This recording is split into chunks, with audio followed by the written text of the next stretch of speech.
Welcome into this Five Clubs conversation. I'm Gary Williams. Brendon de Jonge is going to join me here in a second, and the guy who's going to be with us is a major champion, somebody who just rolled his start odometer over 500.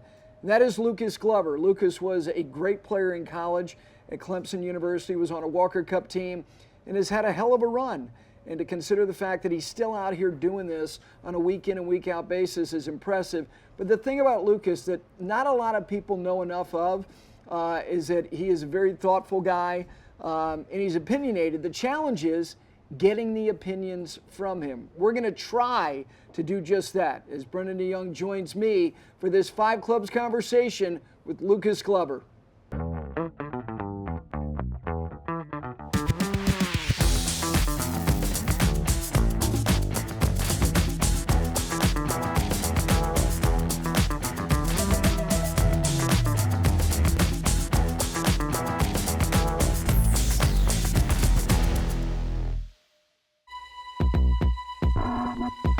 I think this is only a grip.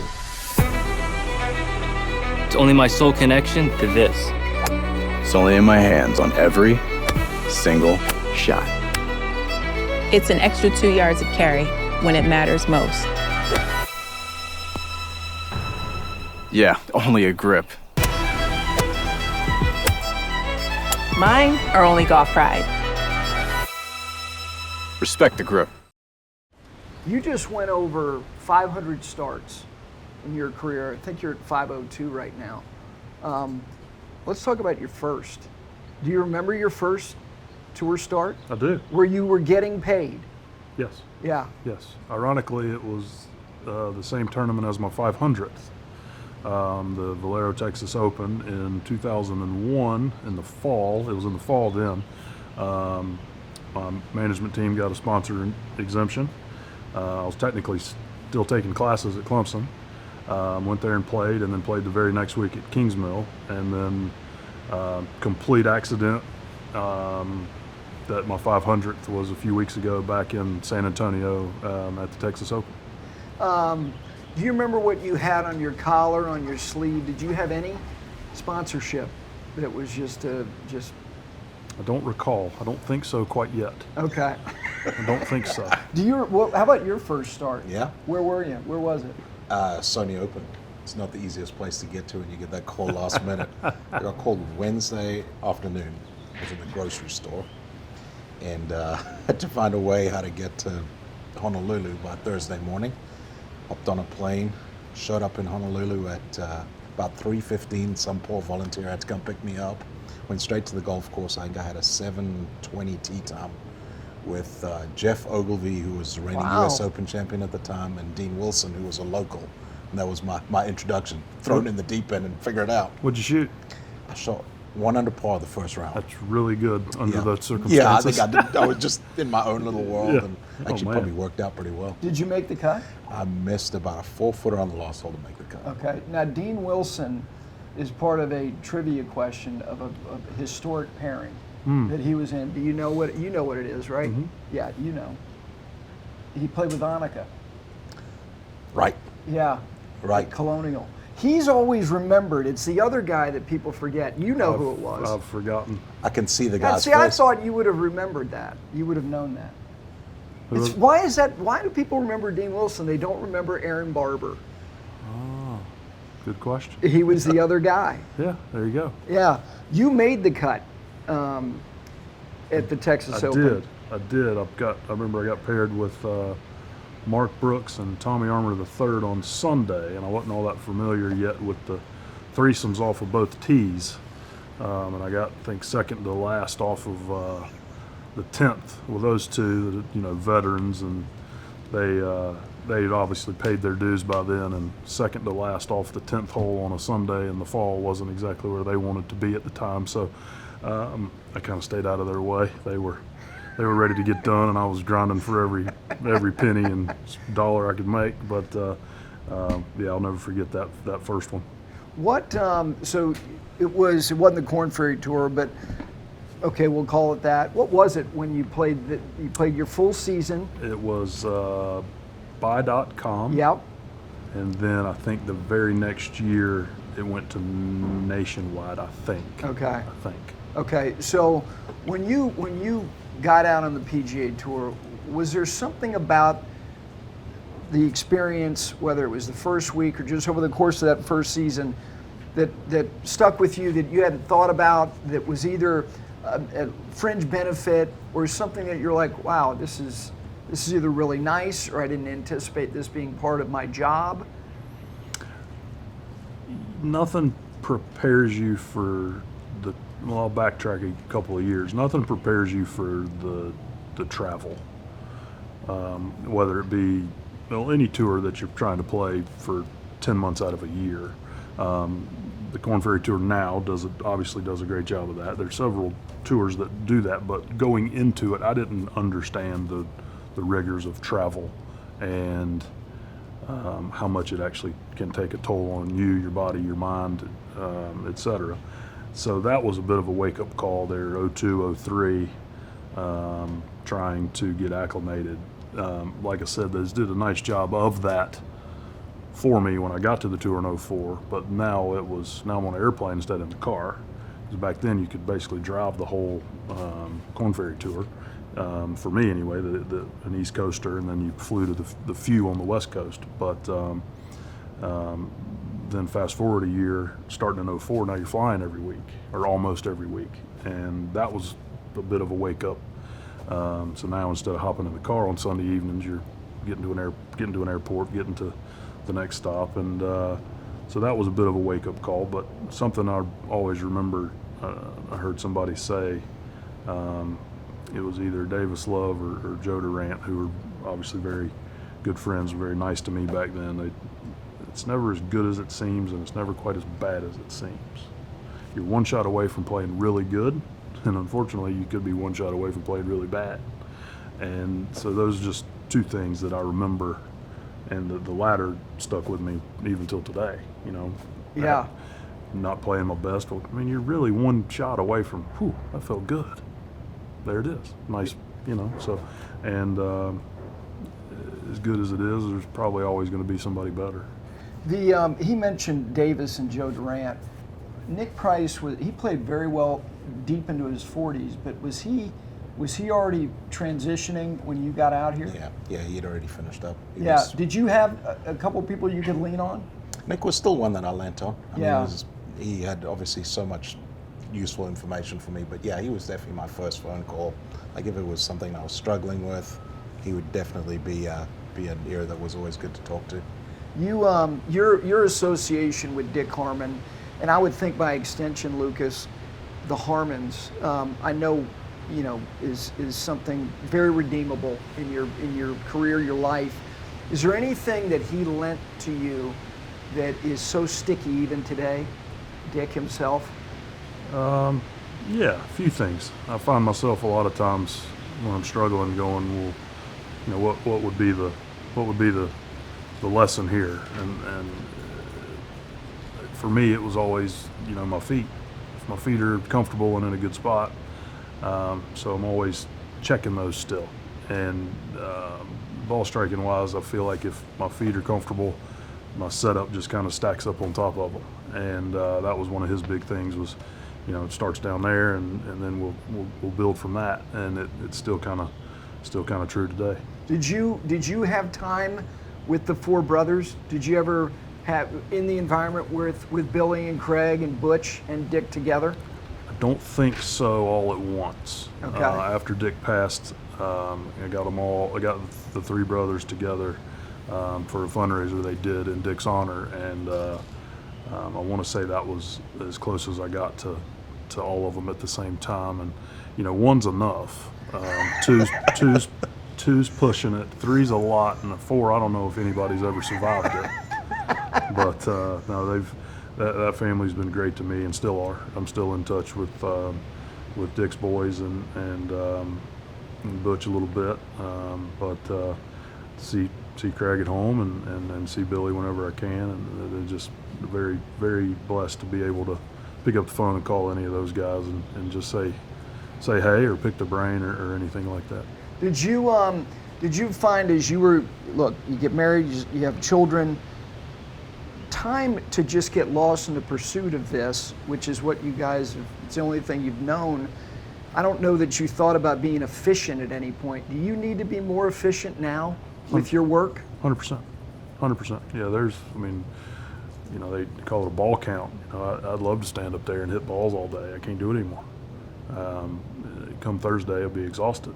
So I find myself focusing on recovery a little more, and whether that be in the fitness truck after a round or treatment or anything like that.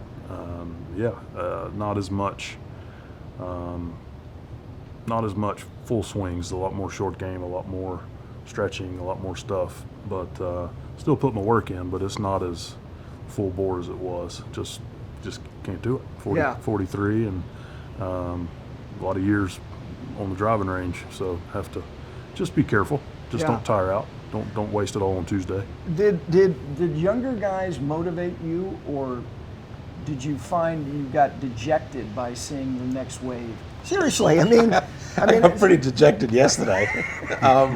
he played in the Pro-Am. Oh, Yeah, that was tough. He got paid. yeah, was blowing 40 yesterday. Yeah, Yeah. it was like this. Yeah, It was terrible. yeah, My yeah. third round of the year. I would say motivated. I would say definitely. You kind of figured that you had to keep up with these young guys. It's tough. You watch these guys. You know that they are so single-mindedly in golf, and you know that you have kids at home, and you're kind of getting dragged in different directions. But you figure out if you want to continue to compete out here, you have to. You've got to. And as Lucas was saying, you become much better time manager because you have to. But I would say overall, yeah, you feel motivated by these young kids seeing what they're doing. It didn't take you long to win on the PGA Tour when you won at Disney. It seems to me, you tell me otherwise, that there are more young guys who don't want to wait their turn, like the idea of this 5-year gestation period. Maybe that's the way it used to be. When you got out here, how many guys did you think could win right away, and how many more can do that now? 10, 75. Wow. It's unbelievable how prepared the guys are coming out of high school or a year or two of college or 4 years of college. Technology, training, advances in instruction, just they're ready, and the mindset of wait your turn, that's out. I mean, these guys are out here guns a-blazing day one, and it's impressive. Yeah. How aggressive, how much more they attack a golf course. I mean, there's no sucker pin for a lot of these kids. I mean, they're going at them, and it's cool to see when it works, and then then it doesn't, and then they don't care. They just pick up and go the next week and do it again, and it probably works the next time. But the length everybody's hitting it now, and the aggression that they play with is new, and I think that's why they're so ready. They've been playing that way their whole life, and they just come out here. I'm gonna see how many birdies I can make this week. If it's good enough, great, and if not, I'll go practice somewhere Saturday and Sunday and show up the next week and do it all over again. Yeah. And it works. It's good. It's impressive, and we're in our game's in a very good spot. Yeah. Who was the most win-ready guy of your vintage? I thought Bill Haas was. I thought Bill Haas' game was pretty polished coming out of college. I thought DJ Trahan was pretty ready just because he had that kind of cocky attitude where he wasn't scared of anything. He was that one guy that was, he had kind of a chip on his shoulder. Yeah. You were on the Walker Cup team, so you got to measure yourself, not that you weren't in these great college events. Was there a guy who stood out to you that you went, okay, that guy's going to do it? Bryce Mulder. He was 4-time first team. Yeah. I mean, he was the best at everything in college. He drove it not necessarily the furthest, but far, straight, ironed it the best, wedged it the best, and putted the best. Pretty good. He was a smart guy. Yeah, smart guy, and and whether the pressure of being the can't miss guy got him, or or not, we'll never know. But one of my favorite things about Bryce is no matter how he played, no matter how he, what happened on the course, he never changed. And through his struggles, he never got down. Through his success, he never got too up, and he treated everybody the same. But yeah, Bryce, very, very impressive. And yeah, he had a pretty impressive pedigree. Was there somebody, and I'm not, well, I don't, this is not to disparage anybody, was there someone who you thought, who's the best player nobody's ever heard of?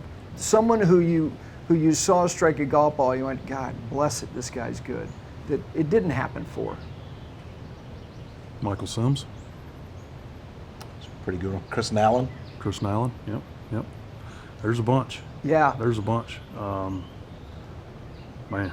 I bet if Well, we you sat had a there guy, for 5 I mean- minutes, we could come up with Yeah. 20 names. I'm sure you could. I mean, Yeah. I'm sure you could. I just saw you earlier today, you know, playing in Charles Warren, who was, Yep. I mean, Charles could move the golf ball. Yeah.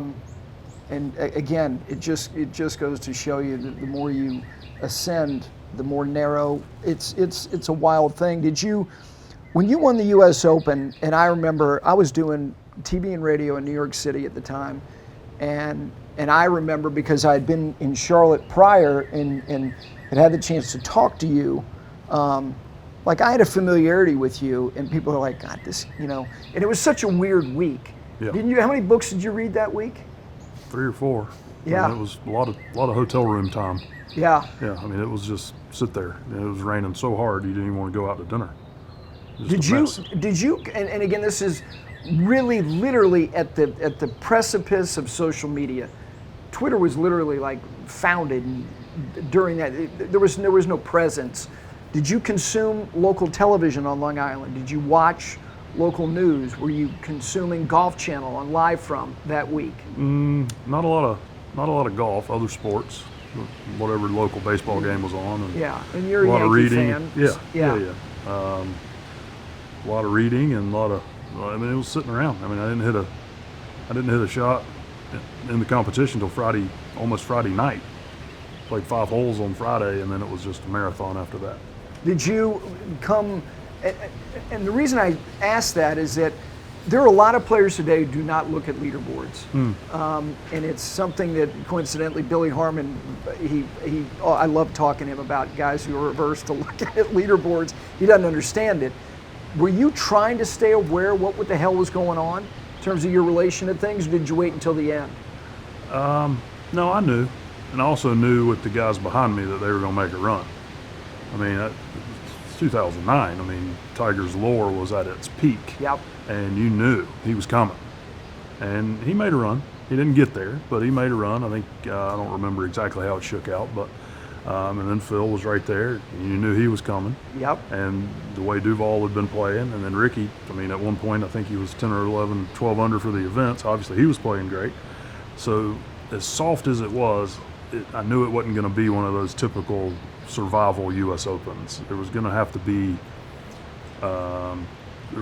have to be some birdies somewhere because somebody else was going to make them. And I made the one on 16, and then I knew where I stood, but on 16, after I made the birdie, walking to 17, I took a really good look at the board. Who else is there? Who else still has holes to play?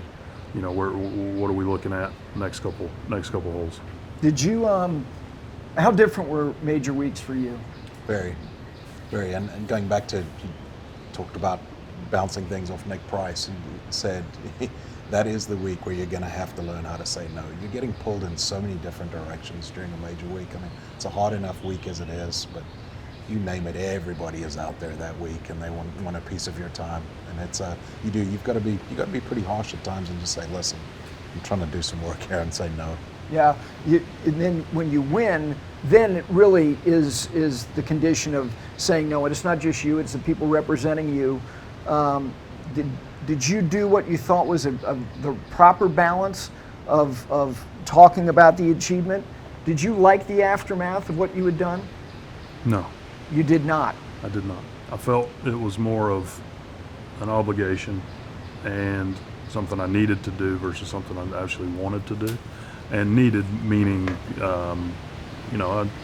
sponsors and endorsers and people that deserve to have their logos and names out there, and so that was my obligation as not an employee but a partner in that type of thing. So did it for that. But I mean, you two know me.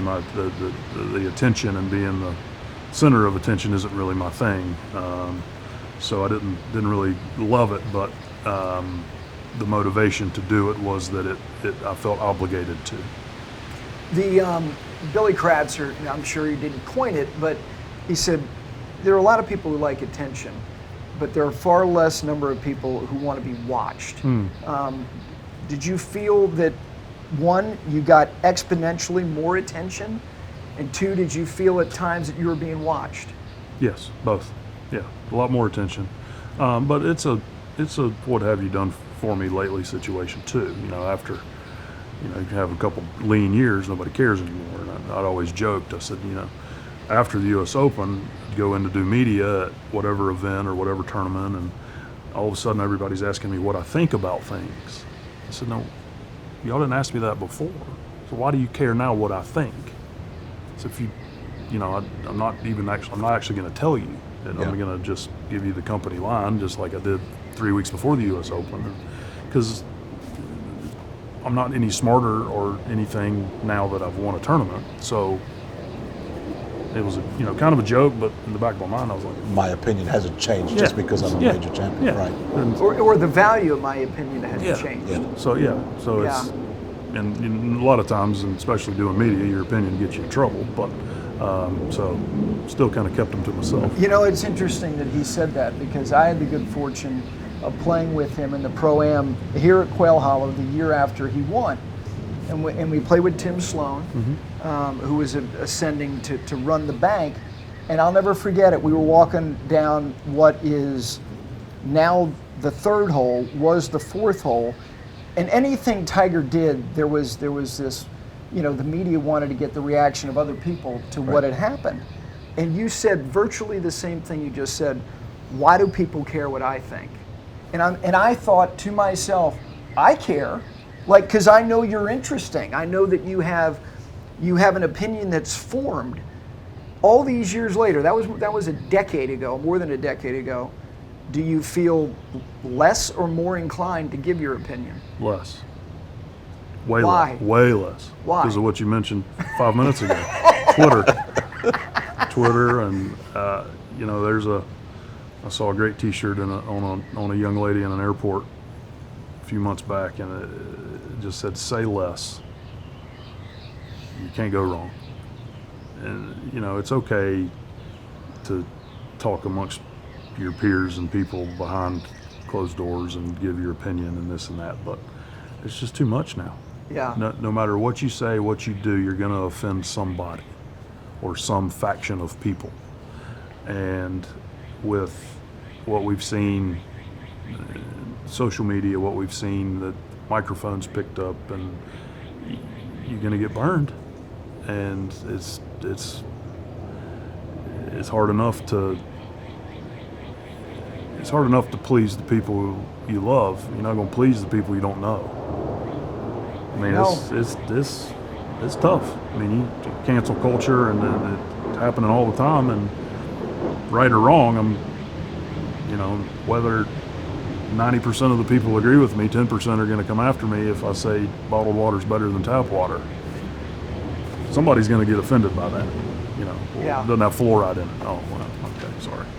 Something. So, silly example, but not everybody's going to. No, they're not. So, that's kind of my stance on my opinion.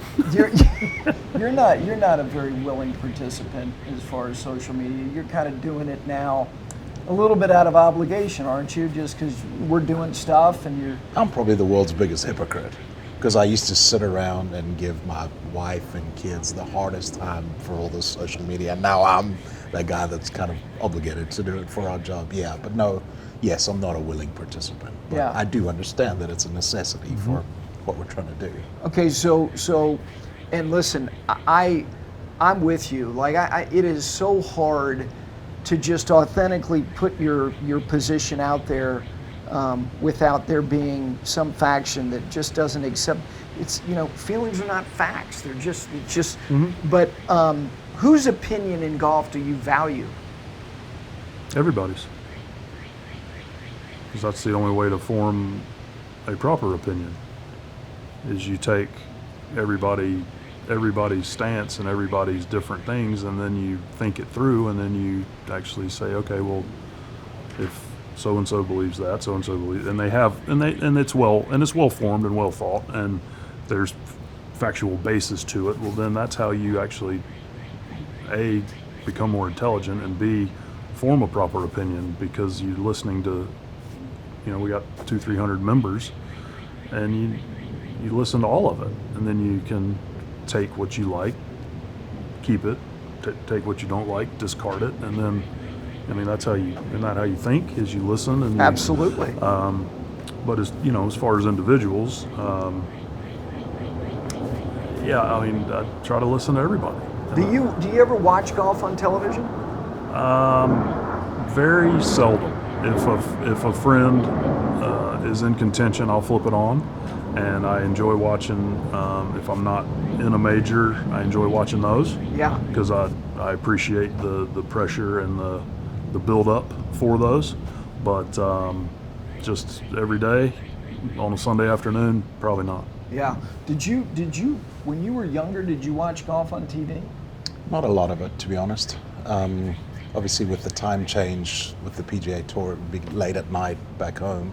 I was allowed to stay up. I remember during school, I was allowed to stay up for those 4 nights during the Masters. That was always a highlight, but didn't watch a whole lot of it. No. But you're now calling golf. Do you listen to other people who call golf to try to find some constructive advancement in what you're doing? And if so, who do you like? Very much so. I've always liked Billy Kratzert because I feel like he doesn't try and say too much to try and make a point. He's a man of few words. He's got a respected voice in the game. I love what he does. I think John McGuinness is great because he brings that humor to it, which is always good fun. Brian Katrick, same way. I think he brings that humor aspect to it, which is good for the listeners, easy to listen to. Those are probably 3 guys that just right off the bat I would think about. Yeah, as far as like new media, look, this is what we're doing. We're creating this digital media platform, and hopefully people like, I don't particularly love the term content, but do you consume any of that? No Laying Up or the Foreplay Pod or Colt and Drew, there's Subpar podcast. Do you listen or watch any of that stuff?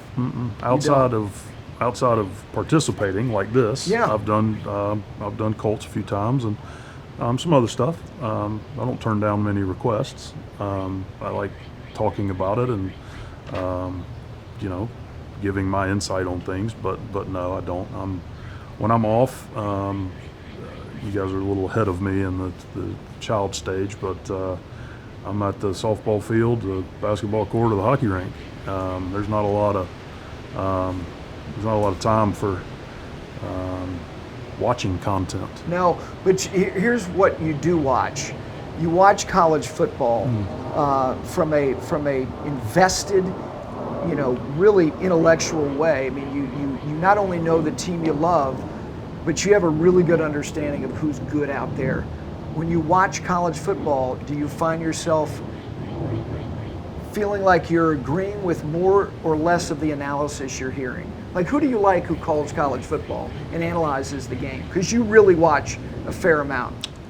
I think Sean McDonough is fantastic. He is a generational play-by-play broadcaster. Agreed. I think Tirico is the most versatile of our generation. I'm not familiar with people that led up to pre-90 stuff. Yeah. He's fantastic. I would love to see his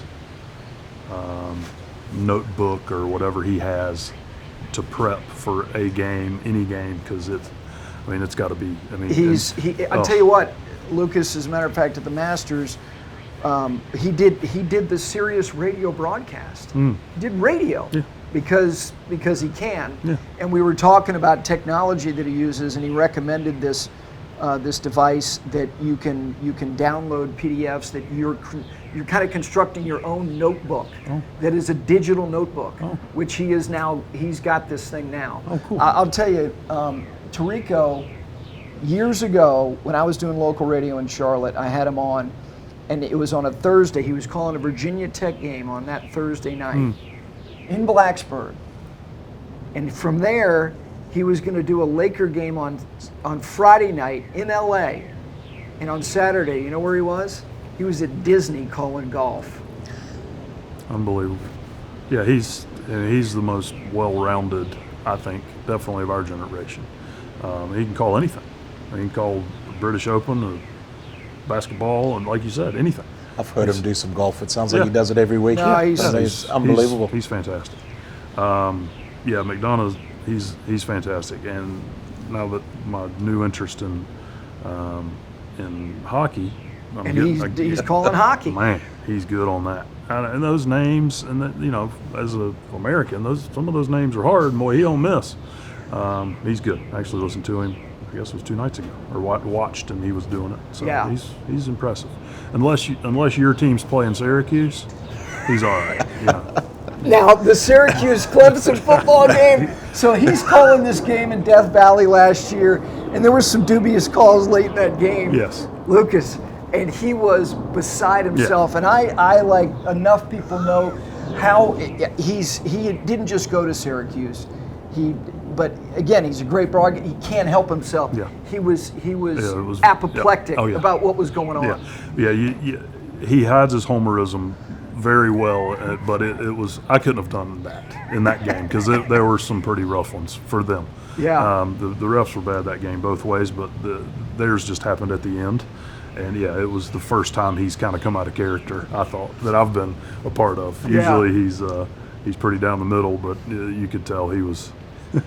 I'm picking on him a little bit, but no, he's probably my favorite current. Yeah, he's great. When you were, Michael was already gone. Vic was already gone, right? No, he was there. He was there when you were there? Yeah, we came in the same time. Okay, so you rode a hell of a wave.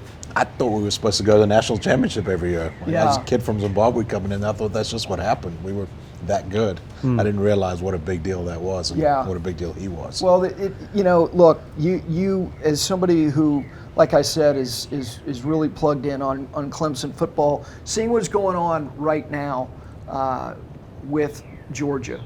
And Alabama's not going anywhere. What is Clemson, what if anything do they have to do to kind of pivot for the next couple of years? Is the OC, is the new offensive coordinator? Yeah. Are you encouraged about that? Absolutely. I think Brandon Streeter is a very good friend. He had the job last year, and I think a little bit handcuffed with some personnel. And I think Dabo had to do that to kind of breathe some life back.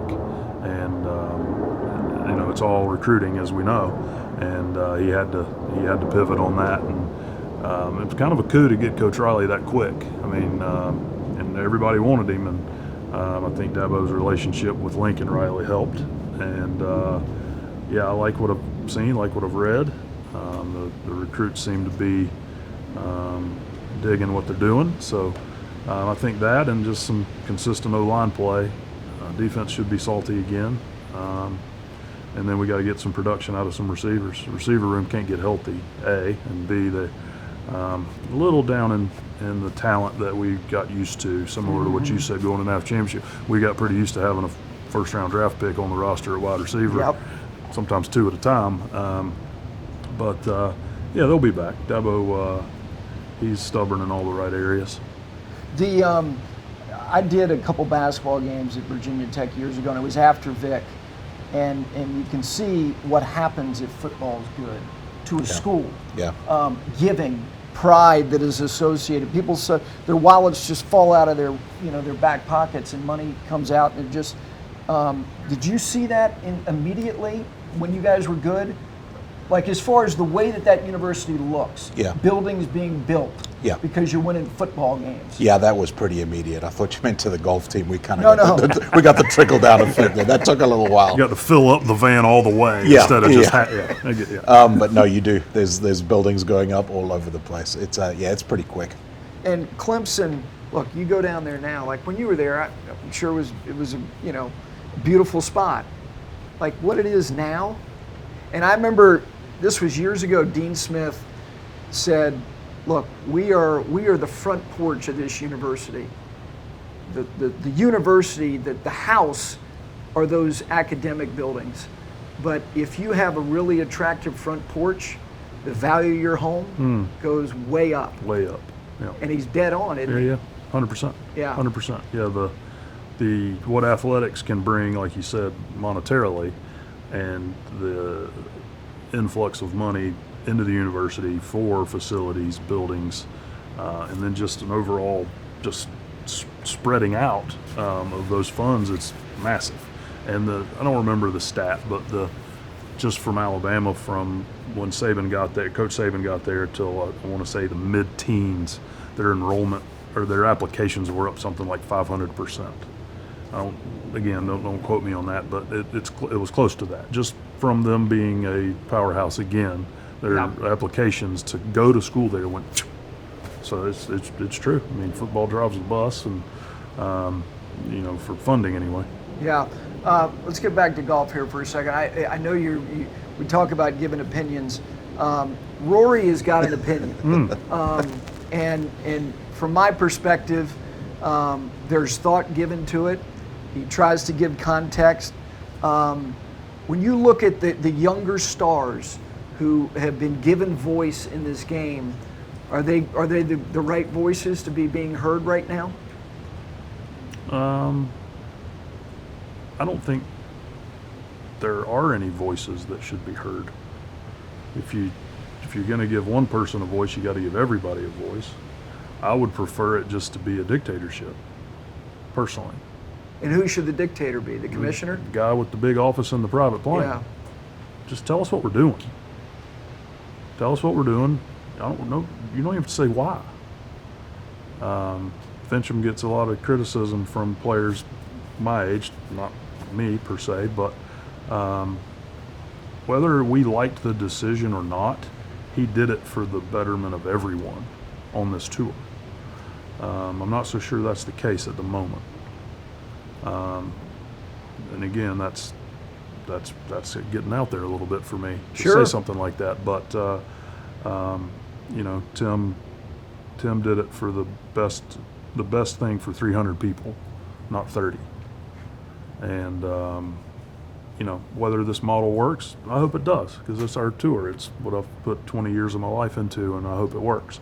But if it doesn't, I'm not going to say I told you so, but I can sit here and say I was skeptical. Yeah. Leverage is an interesting thing. It is. And what I'm afraid some of these people don't understand is that nobody's ever played this game for a long time and not been sizzled by it. You look at Jack Nicklaus's career on the line graph, it looks like that. There's only one that's done that. So it'll be interesting to see if some of the guys with these voices all of a sudden have a little downturn, what happens.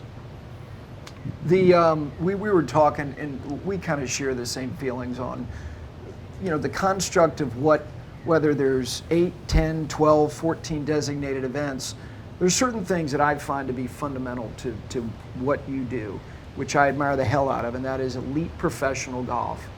There's got to be jeopardy on Friday. And there's got to be consequences to not being good enough to play the weekend. You share that feeling? Yeah. I don't understand why 120 wasn't enough. You have the deepest tour you've ever had. Yeah. Why wouldn't you celebrate, like you said, there's 75 kids who don't want to wait their turn. Yeah.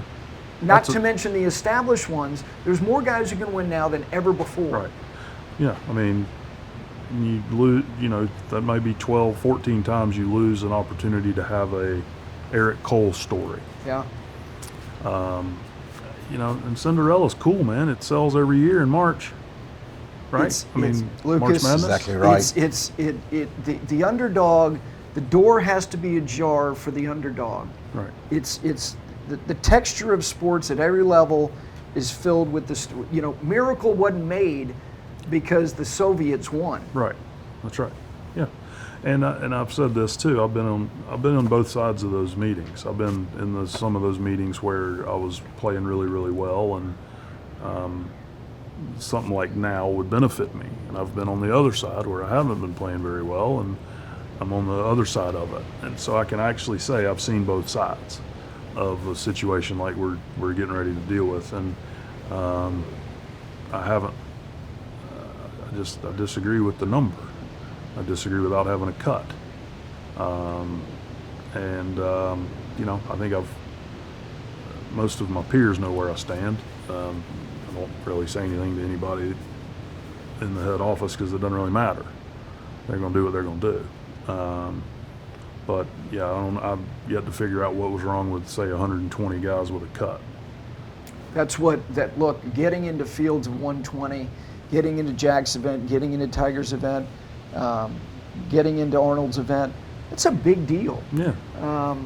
I'm with you. I mean, at the bare minimum 100. First of all, the other part of it is if you have essentially one wave, like for the selling drinks out here in concessions, and the business model of the difference between 70 and 120 or 144, 156 is significant. Significant. Yeah.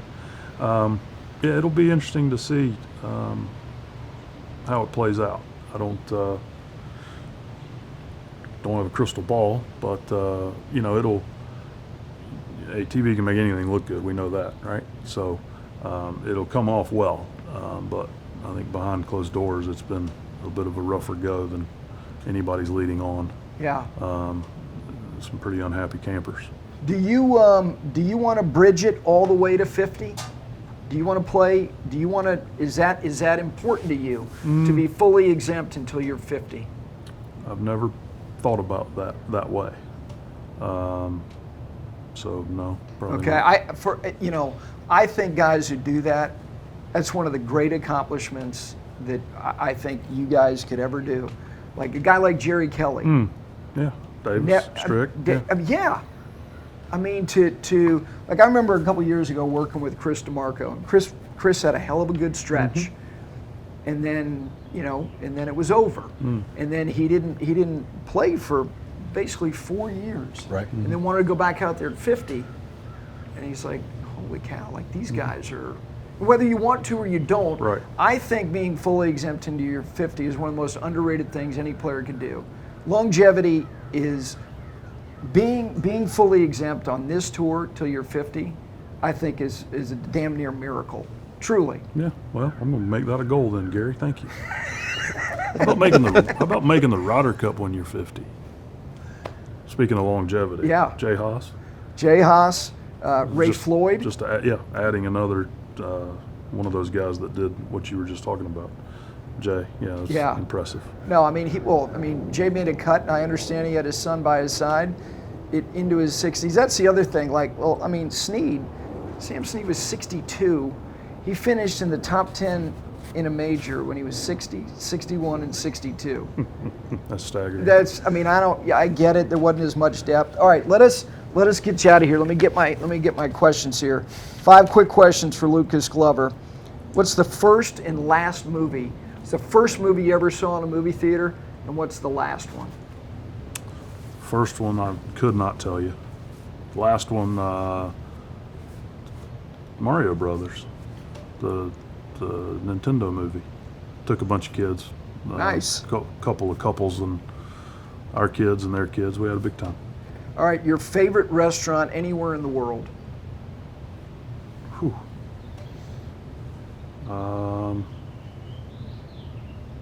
Per se, New York City. Okay. What's your favorite restaurant? Oh man. I'm gonna be a homer and go with good food on Mumford. Okay, we were just talking about that. Yeah, we place. were. Okay. What is your favorite word? Word? Yeah.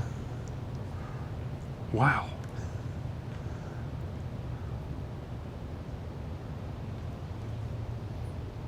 I have no idea. Can I just make something up? Sure you can. How about sequoia? It's got all 5 vowels in it. I thought it was going to be no. No. No. No's a good word. It is a good word. Wow. I don't know. No. Okay. I'll go no. Okay. The last book you read, which you probably finished yesterday. Grisham's newest one, Boys in Biloxi. Okay. Do you ever? I know you love thrillers, and do you ever read any nonfiction? Yeah, I have a personal rule now, 2 to 1. So I call the thrillers and airport books. So for every 2 airport books, I got to read a nonfiction. That's been the last couple of years, just a personal Okay, rule. give me the last nonfiction book you read. I read Boys in the Boat again, Excellent book. second time. Yeah. So I thought it was worth it. That was a good one. Really good. Yep. What is the best advice you've ever given someone?